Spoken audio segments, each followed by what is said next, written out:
بسم الله الرحمن الرحيم maanta waxaa nooga furmay magaalada Kismaayo ee Jubbaland shirkii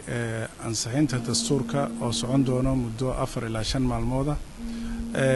barnaamijkan waxa barnaamij muddo soo socday ilaa 6 bilood oo u dambeysay ama qaab qabanqaabaha u soo socdo ama qaab ha u soo socdo qaab isku dubarid waxaan marka maanta soo gaarnay talaabada ugu dambeysay taasoo ahayd inuu shirkii maanta halka nooga furmay shirka hadda maanta halka nooga furmay waxa ka soo qayb galay 300 oo ergo oo ka kala yimid saddexda gobol ee ka kooban tahay Jubbaland oo kala ah Gedo, Jubbada Dhexe iyo Jubbada Hoose ergooyinka 300 waxay ka kooban yihiin ergooyin gobolada iyo degmooyinka laga keenay waxa ku jira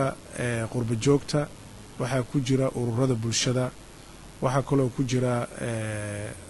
culimada ama dadka aqoon-yahanada oo aqoonta gaarka ama shuruucda ama tandiiniga leh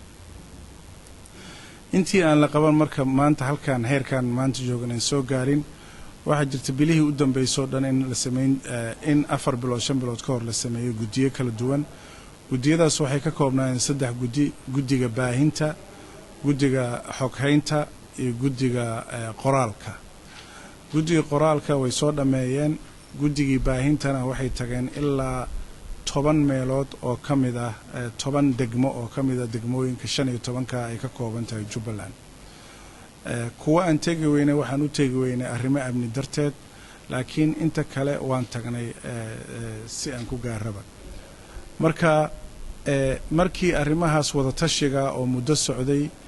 iyo tan qoraalka oo muddo socday la soo dhameeyay dokumenti baa ka soo baxay dokumentiga waxaan ugu yeernay qabiyo qoraalkaas ayaa maanta waxa iska soo wareejiyay gudigii qoraalka oo sameynayay waxaana lagu soo wareejiyay ergooyinka oo ka kooban 300 ergooyinka 300 oo ka kooban way ka doodayaan su'aalo ay iska soo jeedinayaan talooyin bay ku biirinayaan talooyinka ay su'aalaha ay ka soo jeediyaan kadib waxa la gelin doona si habaysan ba inta loo sameeyo ba waxa laga soo saari doona qoraal aad u weyn dooda iyo tala soo jeedintaas iyo barnaamijkii qabi qoraalka waxa lagu soo wareejin doona dawladda Jubbaland marka lagu soo wareejiyo codeynta loo qabanaya marka loo codeeyo kadib dawladda Jubbaland waxay ku wareejin doontaa gudoomiyaha baarlamaanka marka gudoomiyaha baarlamaanka lagu wareejiyo wuxuu noqon doonaa dastuurku meel gaar ah taa macnaheedu waxa weeye waxa lagu wareejin doonaa gudoomiyaha baarlamaanka qabiyo qoraalkii iyo talooyinkii ay soo jeediyeen shirweynihii isugu yimaadeen ergooyinka labada qabiyo qoraalkii iyo talooyinkii soo jeediyeen baa waxa lagu wareejinayaa gudoomiyaha baarlamaanka marka gudoomiyaha baarlamaanka lagu wareejiyana wuxuu noqon doonaa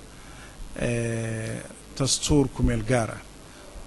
marka baarlamaanka Jubbaland waxay haystaan 4 sano oo soo socota in talooyinkii ay soo jeediyeen ergooyinka wixii suuragal ah ama fiican ay kala fuguraan ku biiriyaan wixii ka khaldan waxay ka saaraan marka ay inta sameeyaan oo ayna haystaan muddo 4 sano baa waxa la sameyn doonaa dastuurka qabi qoraalka waxa loo oo ah ku meel gaarka waxa loo qaadi doonaa codkaas oo ah referendum in la geliyo ama gobolada Jubbaland ay ka koobanto 3 gobol qof walba meeshiisa lagu gaarsiiyo natiijada ka soo baxda marka haday ka badan tahay 50% wuxuu noqon doonaa dastuurka rasmiga ah ee ay leedahay Jubbaland sida ayaynu ku hirgali doonaa diyaal ama talaabooyinka ayaa insha Allah la qaadi doonaa waxa soo haray barnaamijyada hadda halka maanta ka furmay wuxuu ku koobnaan doonaa in qodob loo dulmaro loo akhriyo qabi qoraalka ayagoo koopiyana loo qaybiyay ama nuqullo loo qaybiyay maaragtay ergooyinka si ay ula socdaan akhrinta markay dhamaatana waxa loo kala qaybin doonaa ilaa 9 gudi 9ka gudi walba waxa la siin doonaa chapter gaar ah oo uu ka hadlayo gudiyadaas ayaa waxay usii kala qaybsanaan madax secretariat iyo khubradii nagala qaybgalaysay shirka intaa marka la sameeyo ayay doodahooda guddi walba soo qori doonaan qof baa matali doona u doodi doona qofka u dooda oo laga soo qoro wuxuu samayn doonaa haddii alla idmo codkii guddiga ama gruubka ayuu ku hadli doonaa maalinka ugu dambaysana insha Allah waxaan gelin doonaa codayn laakiin waxaan aad ugu baahannahay oo aan arrintaan oo dhan u samaynayno qabi qoraalka guddiga qoraalku waa un bilaabeen laakiin ma aysan dhammayn waxaa la dhammayn doonaa 4 sano hadda kadib gruubkii koowaad waxay ku soo wareejiyeen shirweynahan maanta halkaan aan isugu nimid ee ah ergooyinka 300 ergooyinka 300 ayagana waxbay ku biirin doonaan waxna waa ka saari doonaan kadibna waxay ku wareejin doonaan dawladda Jubbaland iyaduna waxay ku wareejin doontaa gudoomiyaha baarlamaanka annagu as Jubbaland maamul ahaan in aan sameeyno coordination ka noocaas mooyaane codna kuma lihin wax faragelina kuma lihin 4 ilaa 5 bilood oo soo dhaafana dhaqankeenu wuxuu ahaa wax faragelina inaynan ku yeelan laakiin wixii tashiilaada ama howl fududeyn oo loo sameeyo gudiyada kala duwan ama maaragtay in aan ola hadalno hay'adaha deeqaha bixiya ama gaadiid ama ha noqotaan kuwa dayuurada caadiga ama helicopters meelaha aan la tagtay karin inaan ku tagaynay waxaan si gaar rabaa inaan fursadan uga faa'iideysto u mahad celiyo madaxda sare dawladda Jubbaland oo xaqiiqdii iga caawiyay iguna garab siinayay oo ugu horeeyay madaxweynaha labada madaxweyne ku xigeen gudoomiyaha baarlamaanka iyo golaha wasiirada ay taageero aad ugu weyn iga siiyeen waxa ayagana sidoo kale mar walba hiliyo ila taagnaa baarlamaanka Jubbaland oo arrimaha fududeynaya in